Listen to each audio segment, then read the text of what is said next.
dimanche 2 juillet 2023. L'Église Notre-Mère célèbre le 13e dimanche du temps ordinaire dans l'année liturgique A. À cette occasion, elle nous offre 3 textes bibliques, 3 textes sacrés susceptibles de nourrir et d'accroître notre foi. La première lecture est tirée du second livre de Rois, au 4e chapitre, du 8e au 16e verset. Et la deuxième lecture est extraite de la lettre de Saint Paul aux Romains, au 6e chapitre, du 3e au 11e verset.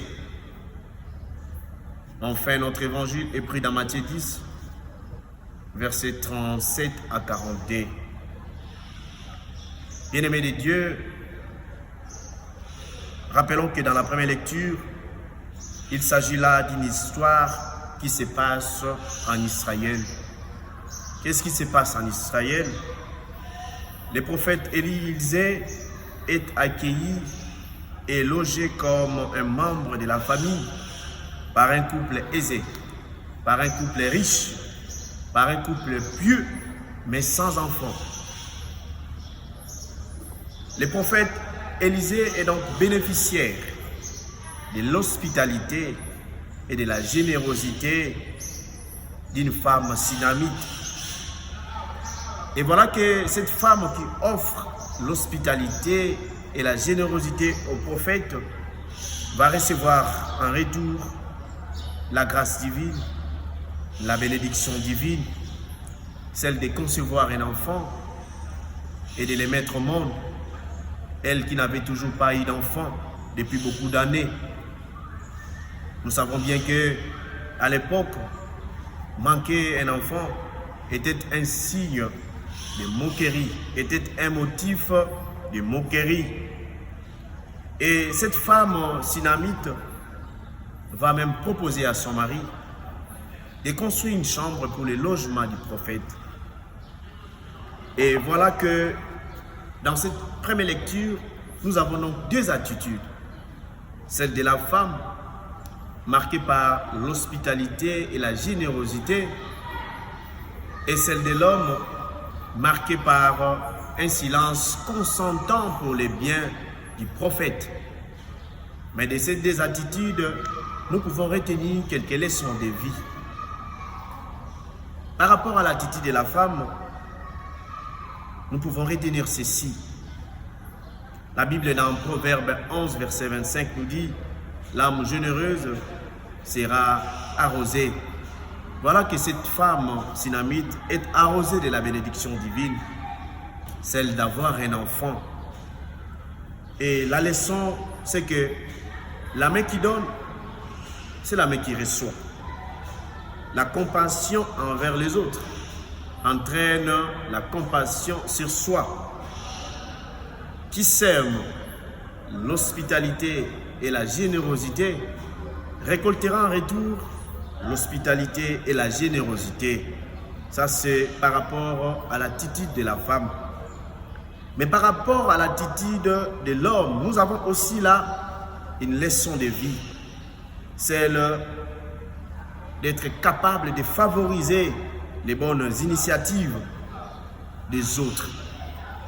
L'homme a favorisé l'initiative de sa femme, lui proposant de construire une chambre pour les prophètes. Savoir favoriser les bonnes initiatives pour les biens des autres attire en nous aussi les bénédictions. Ce sont là les leçons que nous pouvons tirer de cette première lecture. Et dans la deuxième lecture, Saint Paul nous parle d'un thème qui nous est familier, les baptêmes. Par là, il nous rappelle que par les baptêmes, nous sommes unis à la mort du Christ. Ce qui veut dire que par les baptêmes, nous mourons et nous ressuscitons avec lui. D'où par les baptêmes, l'homme ancien qui est farci des antivaleurs, qui est farci de méchanceté, qui est farci de haine, qui est farci de jalousie, est noyé dans l'eau du baptême et ainsi prend place l'homme nouveau, rempli de qualités, rempli de bonnes manières, rempli de vertus chrétiennes.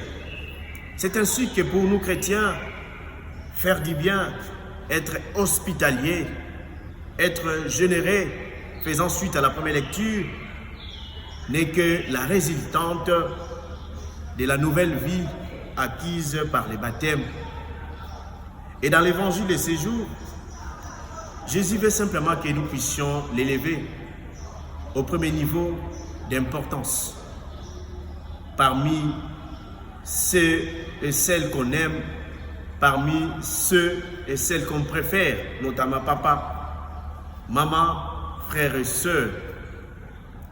Il veut dire en d'autres termes, il veut être la personne la plus importante de notre vie. Pourquoi? Parce que seul lui est capable de nous donner ce qu'un père, ce qu'une mère, ce qu'un frère, ce qu'une sœur ne peut nous donner. Par exemple, nous ressusciter quand nous serons morts, nous donner la vie éternelle. Aime Jésus